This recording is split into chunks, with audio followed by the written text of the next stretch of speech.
This is a very big deal. I spoke to a developer earlier and he says this part of Dargan Street was once a thriving area in downtown. Megan, I'm in downtown, what's considered downtown Laurinburg at the intersection of West Cronley Street, where behind me what used to be the old Post department store, now a Super Dollar. It's funny because I actually drive along David H. McLeod Boulevard every day, and it seems like every month or so there's a new store popping up. You may have always wanted that cool job like becoming an astronaut or even working with robots. At least I know I did. They feared that potential threat at the nearby plant could contaminate the Lumber River, ultimately becoming a health risk for many here. Church leaders and even some politicians are gathering to ensure that a religious ritual is practiced in schools again. You got USC, you got Clemson, even throw out Coastal Carolina, and then there lies Coker College. Young men's families are still shaken by the loss. All three very popular within the Fairmont and Robinson County communities.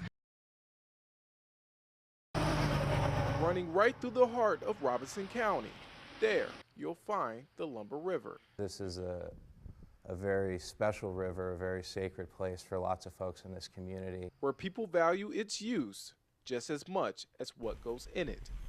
I call the Weatherspoon plant, the coal ash pond there, the sleeping giant. 3 years ago, Duke Energy Progress retired the old coal-fired Weatherspoon plant in Lumberton. But there, where the sleeping giant, as Ellis describes, rests, lives a coal ash pond. And for environmentalists, they feared that potential threat at the nearby plant could contaminate the Lumber River, ultimately becoming a health risk for many here. This stuff literally has half the periodic table in it, the heavy metals that cause great harm. We know that we need to do something to get this out. We can't have this poisoning our river. Back in June of this year, the North Carolina Department of Environment and Natural Resources issued a notice of deficiency for the dam, later classifying it as high hazard. And it has prompted activists to hold a series of meetings to make the community aware. Basically kind of raise the awareness of what's happening at the state level and what the impacts are in some of the communities. The people in this area are just as valuable as anybody else. In Robinson County, Nick Sturdivant, News 13. We all have our own definition of living. Your water filtration. No matter how crazy one might think. Food. I don't know, I feel drawn to like bring more people to it, you know? Like, it's not crazy, it's not something bad, it's living, it's what your grandparents used to do to live.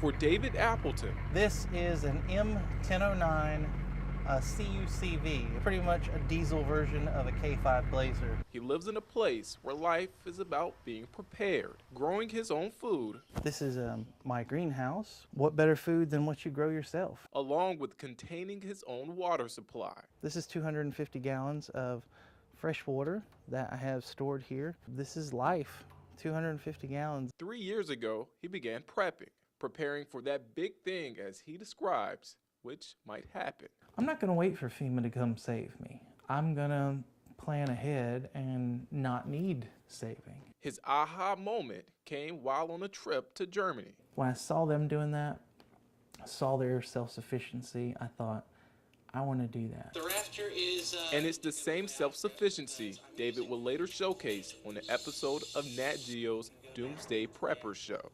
Sounds like here comes the rain. I wanted to do the show to show that normal people can do it. Like, I mean, I guess I'm normal, as normal as I can be, but I still can use my brain to figure out what I need to do to protect, you know, what's important to me. Along the Waccamaw River in Conway, it's a poor man's paradise. Bob Hawkins feels the same way. It's heaven on earth in one way, but it's also a poor man's paradise. He lives humbly as the resident ham radio operator for the American Preppers Network. Kilowatt India 4. By now, you are probably asking yourself, where are the million-dollar bunkers, the stockpile of guns, or the endless supply of food, the kind of thing that makes for a reality TV show gold? I'm sorry, that's not it. It's not the idea that the end of the world is going to happen and you are going to be the survivor. It's not that. Prepping is a lifestyle that has opened the door for Ken Moran to step in front of the camera. Somebody needs to do some videos on things that aren't commonly done, and give more general information and not all the weird stuff. Welcome back to the Prepping Preacher channel.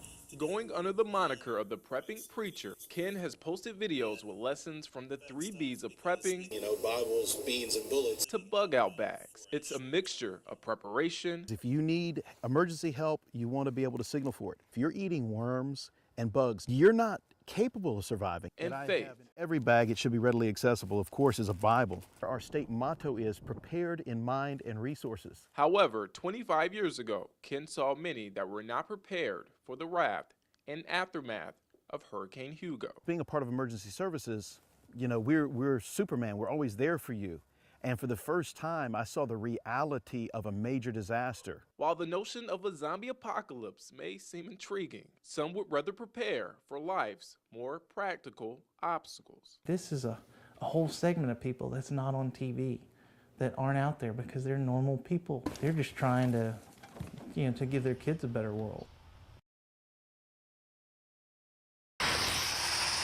For many families, the holiday season is a time for celebration. We put up an Advent wreath and we put a live Christmas tree out here for him. Even if there's one less person to share it with. He's 1 year in heaven, and God has taken him home because he believed it would have been too much pain for him to live on earth. Joseph was a very talented young man. 1 year after the accident, Corporal Timothy Huggins still struggles with the loss.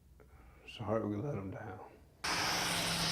23-year-old Florence County Sheriff's Deputy Joseph Antwine, along with another deputy, seated in the passenger seat, were responding to a call of a deputy in distress when suddenly their vehicle ran off the road, struck a utility pole, and flipped over. I actually met that ambulance coming into Florence. The deputy with Antwine would survive, but Joseph died a week later, surrounded by those who loved him. What mom can ask for a better thing? The last words he told me was, "Mom, I love you." He told everybody in that hospital room, "I love you." Just 1 year after he died, "Evil men triumph, then good men do nothing," was his favorite saying. those who knew him would rather remember how he lived. He done something he loved. In Florence County, Nick Sturdivant, News 13. Would you believe it if I said it's starting to look a lot like Christmas? Throw in the snow, cue the sax playing polar bear, and oh yeah, chime in the Christmas music.